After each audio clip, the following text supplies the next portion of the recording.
السلام علیکم ورحمۃ اللہ وبرکاتہ۔ بھائیوں، میں ایک اہم بات اور ایک اہم مسئلے کی طرف آپ کی توجہ مبذول کرانے کے لیے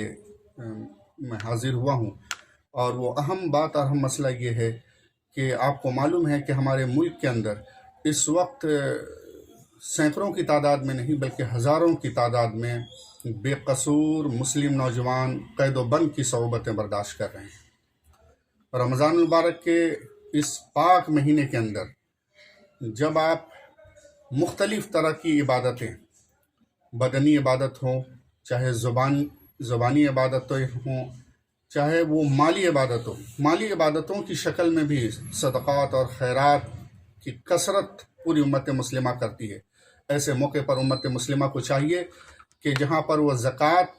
کی رقم کو خرچ کرے تو ان زکوٰۃ کی جو 8 جگہیں ہیں، 8 مدات ہیں جہاں پر آپ زکوٰۃ کی رقم خرچ کرتے ہیں، ان 8 مدات میں ایک مد جو ہے زکوٰۃ کا، وہ فی الرقاب کا لفظ قرآن پاک کے اندر آیا ہے۔ تو فی الرقاب یعنی کوئی مسلمان ناحق قید کر دیے گئے ہیں، ظلماً قید کر دیے گئے ہیں، ان کو چھڑانا یہ پوری امت مسلمہ کی ذمہ داری ہے۔ تو اس وقت جب آپ اپنے بچے، اپنے گھر والوں کے عید منانے کا انتظام کریں تو ایک نظر آپ ادھر بھی جھانکنے کی کوشش کریں کہ کتنے ہزاروں مسلم نوجوان مختلف دفعات کے تحت جیلوں کے اندر جو ہے قید و بند کی صعوبتیں برداشت کر رہے ہیں۔ ان کے پاس اچھے وکیل کی خدمات حاصل کرنے کے لیے، ان کی پیروی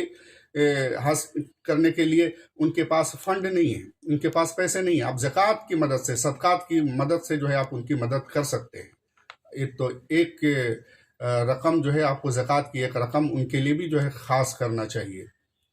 تو اس وقت جب آپ عید منانے کا انتظام کریں تو اپنے ان مظلوم بھائیوں کی جو ناحق قید کیے گئے ہیں، ان کے گھر والوں کی طرف جو ہے بھی ایک اپنی غیرت کا مظاہرہ کرتے ہوئے ان کی طرف بھی دیکھنے کی کوشش کریں، ان کے بارے میں بھی سوچنے کی کوشش کریں کہ ان کے گھر کا کیا حال ہوگا، ان کے بچوں کا کیا حال ہوگا۔ وہ اپنی پراپرٹی کے لیے نہیں یا اپنے زمین و جائیداد کی حفاظت کے لیے نہیں بلکہ امت مسلمہ کی حفاظت کے لیے، ہماری حفاظت کے لیے انہوں نے حق کی آواز بلند کی، انصاف کی آواز بلند کی، جس کے نتیجے میں وہ جیل میں ڈال دیے گئے۔ تو ان کے بارے میں فکر کرنا، ان کے گھر والوں کے بارے میں فکر کرنا، ان کے اچھے وکیل، اس سلسلے میں اچھے وکیل کی خدمات حاصل کرنے کے سلسلے میں جو بھی فنڈز کی ضرورت ہے ان فنڈز کا مہیا کرنا، یہ پوری امت مسلمہ کی ذمہ داری ہے۔ افسوس یہ ہے کہ امت مسلمہ کا ایک بڑا طبقہ اس سلسلے میں غافل ہے۔ ہم یاد دلانا چاہتے ہیں کہ اگر اس طرح کے کوئی موقع ہو جہاں پر آپ کو خرچ کرنے کا کوئی موقع نظر آئے تو زکوٰۃ کی رقم سے ان کی بھرپور مدد کی جا سکتی ہے۔ امید ہے کہ آپ جب اپنے بچوں کے عید منانے کا انتظام کریں گے، اپنے گھر والوں کے عید منانے کا انتظام کریں گے تو اپنے ان مظلوم بھائیوں کو بھی